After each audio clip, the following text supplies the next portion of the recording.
So this is Stellarium. The website is stellarium-web.org, and this is their web interface. And I wanted to show you a little bit what I've discovered with it and how I used it to find my first Messier object just the other night, M57, the Ring Nebula. I had taken Terence Dickinson's book, Night Watch, and had gone through the sky charts and tried to pick out a few deep space objects, maybe some binary stars, just a few different things, as I've only taken my telescope out a few times and I wanted to get an idea of, kind of build up a few objects that I could go out and try to see if I could locate. But I was really interested in finding my first Messier object. So anyways, the Stellarium software, their website, this is their basic interface here. Of note is this one option over here that says planets tonight. When I click on that, it shows me which planets I'm going to be able to see during different hours. For example, I may just be able to catch Venus before it disappears. Mars and Mercury are probably going to be below my horizon by the time it gets dark enough. Probably not worth trying to see them. But I'm in a fortunate position where Jupiter and Saturn are up pretty much all night long, and I've been getting a chance to look at those whenever I go out. So we close this and show you over in the bottom left-hand corner, it shows my location. And then the bottom right, even though I'm in the middle of the afternoon when I'm recording this, it jumps ahead to about 9 p.m. So a little bit after sunset, not quite perfectly dark skies, but it gives me the option to, by clicking on that, to change the time and date for when I want the stars to be represented. I think I can click on location. Yeah, you can put in different locations as well. So I'm facing north right now in the interface, and here's the Big Dipper. Here's Polaris. Down on the bottom, I have an option to turn on constellations. It shows me the constellations. Here's, again, the Big Dipper, and Polaris is part of the Little Dipper. Cassiopeia is over here. And if I really want to click on this option, I can learn a little bit more about the orientation. A lot of times the constellations don't really show you, you see a bunch of stars and you're like, well, how are they getting that? How are they getting the bear? Well, if you actually look at all the stars, you get a better idea of what they were envisioning at the time. So I usually turn those off, and I'm going to turn the constellations off. And deep sky objects by default is turned on. So M31 is right here. I can turn those off as well. One of the nice features that both the app has when you're out in the field and this option is less important here in the building is night mode. If you haven't used night mode on an app before, I strongly recommend you use that out in the field, because if you're looking at your app, looking at the app on your phone is going to have a tendency to blind you a little bit. And what I would strongly recommend that you do is learn how to turn the brightness on your phone down. A lot of times by default it's set for an auto brightness, but that's still very, very bright when you're out in a dark setting, and it can make looking at the night sky very annoying, because you'll have to spend a couple minutes to really allow your eyes to adjust to see some of the more subtle details that are up there. So two things when using the app. Number one, set the brightness way down low, and two, get used to using night mode. It's a little funky at first when you first start it up, because you're not used to reading everything in red. It's almost like everything kind of becomes a little bit more difficult, but it is much better for your eyes, and I would just strongly recommend that you get used to doing that. You'll see that there are a bunch of stars on here, and I can click on stars and I can get information about them. I can get the magnitude, the brightness essentially, a distance away, and this is also helpful, is to have the visibility. It shows you whether something's going to be available all night long, or you may click on something if you don't have the landscape turned on. If I were to turn this off, I might click on something below the landscape, and it will tell me this is when it's coming up and this is when it's setting. And that information may be good as well, because you may have an object that you're only going to be able to see for a half an hour or so after sunset, and if that's one of your targets, you want to go out and hit that right away before it drops below the horizon.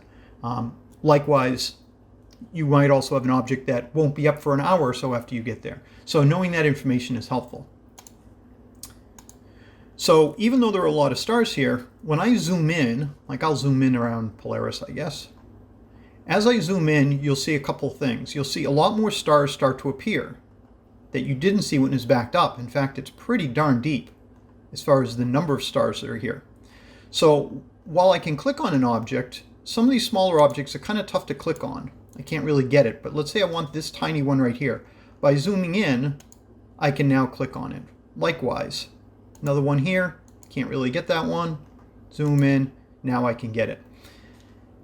If I look over here at Stellarium's app on the Google Play Store, I'm paying $1.99. You can a month for the app. You can get a free version of it, which is scaled down as far as its database. The $1.99 a month gets you a plus membership, but what I'm going to do is I'm just going to give them the $20. Since I've been using this for about a month, I'm just going to give them the $20 and buy this thing outright. Why do you really want to maybe look at doing that? Because these are the features, some of the features that you get. Primarily, all known stars. 1.69 billion stars that they have in the Gaia catalog. All known planets, natural satellites, comets, things like that. And most of the deep sky objects. Those are a few of the really important things that you have in the paid version that you don't get in the free. And I don't think that they will even show up. I don't think that you'll even see this level of detail with the free version. I think the database kind of gets to a point where it's like, okay, that's you're in close enough. That's all we're going to show you. So anyways, I would strongly recommend that you get the free version of it. And if you were really interested, give them the $1.99 and try it for a month. Give yourself that amount of time to play with it. The companion app is very good, and I'll show you how that's helpful in a bit. You'll see these little guys floating around. These are satellites. This one's a Cosmos satellite. I can click on that, get information about it. It'll track it for me across the sky. There are a lot of Starlink app. These are a little slower, but you'll see those little Starlink ones when we're playing around. You'll see those come in and go out of view. So in going back to my original target on this evening, it was going to be Messier 57. I had picked it out because it was a very popular Messier object, and I was really interested to see if I could find one using Stellarium as my base. Messier 57 is this object right here. You may have seen pictures of it before.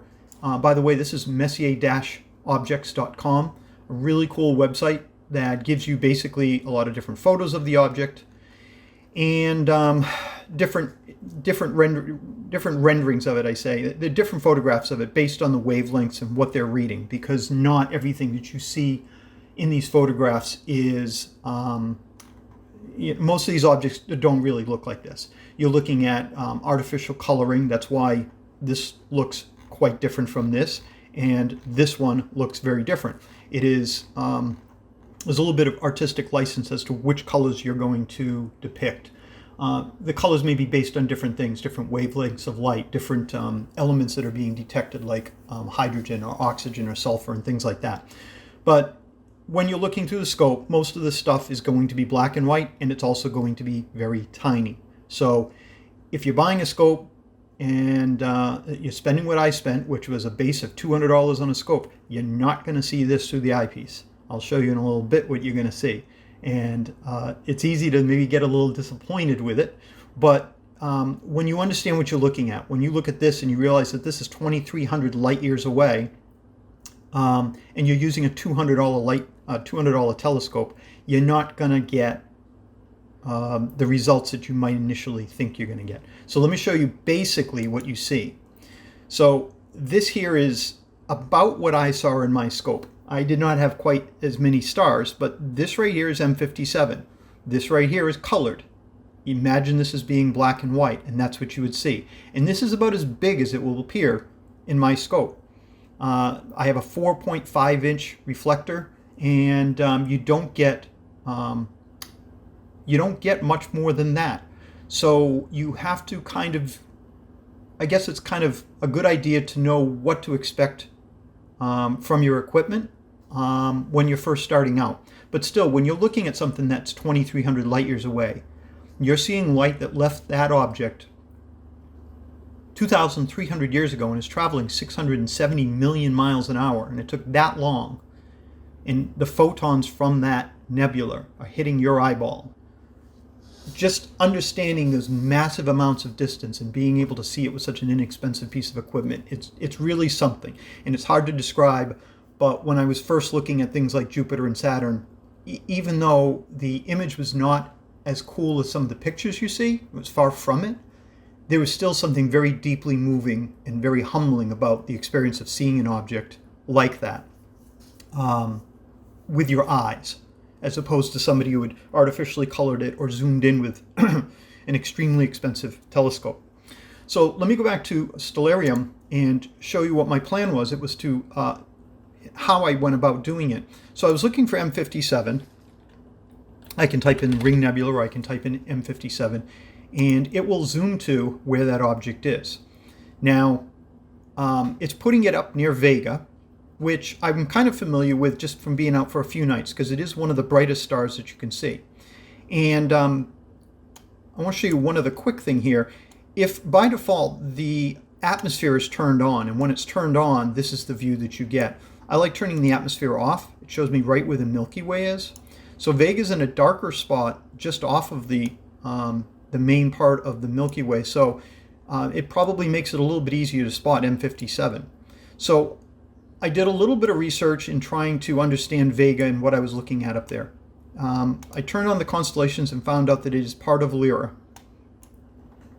And what I was looking for was, when I see Vega, what else am I looking for up in the sky with my naked eye? And what I saw was there is this parallelogram of 4 stars here. And so when I see Vega, because you're really not sure exactly sometimes which way you're looking. For me, this is about what I saw, about like this. So I was able to find these 4 stars, and I knew that the Ring Nebula was kind of in between this one and this one. When I zoom in, I'm given the names of these, Sheliak and Solifat. Forgive my pronunciation on those. And I said, okay, well, I know I can find Vega. I know I can find these 4 stars because I've seen those. Now all I need to do is find these 2 stars, and I should be able to find it. Well, the first night I went out, I tried that, and I had no idea what I was looking for, and I did not have success. So when I returned, I went back into Stellarium. I could have done this in the field, but I was looking at a lot of different things, and I really didn't take the time because I really wasn't sure what the limits of my scope were. For example, when I see a star, a bright star in my scope, like say, for example, I'm using my 25 millimeter or my 10 millimeter eyepiece, what am I looking at? How much of this am I seeing? Because you don't have the convenience of having the names. A star that seems like it's this bright probably is bright, but it's not, doesn't look exactly like this. So in playing around, I kind of got fortunate because I zoomed into about the area I thought. And with my 10 millimeter, my eyepiece was capturing, if I'm not mistaken, it was capturing an area right around like this. So I was seeing Sheliak and Solifat together in the same scope. And I thought, well, that's a good start. So I started looking for what else can I zoom in on what else can I use to zoom in on this? And what caught my eye was these 3 stars in a row right here. I thought, well, that might be kind of a prominent line to use. So I started looking down in this area, and I couldn't find it, and I couldn't find those 3 stars. And I don't forget, I didn't have to zoom in because I was already had them in the circle, and I'm like, well, where are they? I don't see them here. Well, then you got to remember that your scope is, your image is inverted in a reflector telescope. So these 3 dots are actually up here instead. And once I found that, I was on my way. What I also saw was, another 3 dots right here. I should see a line of 3 dots, and I should see another line of 3 dots, and then about the same distance and right about in line, I should see the Ring Nebula. So I indeed found these up in my scope, found these, zoomed in on it, didn't zoom in, but concentrated my eye right in this area here, and I saw a faint little blob, something that didn't look like a star, that didn't belong there with everything else I was seeing.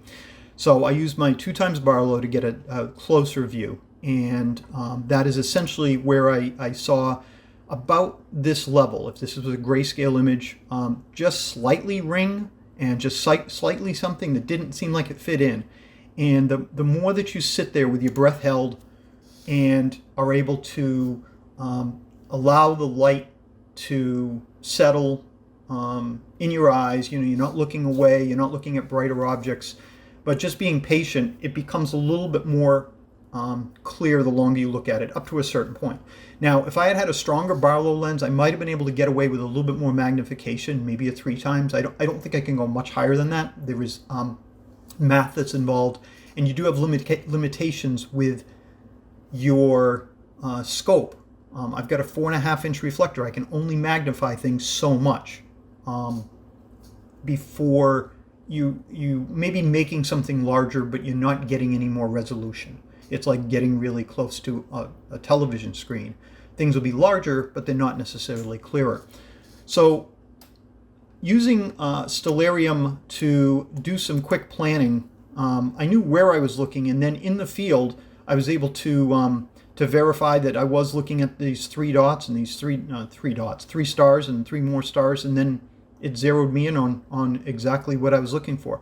So I really found the app very good as far as that's as far as helping me find my first Messier object. I was very pleased with that, and I'm going to continue to use that in conjunction with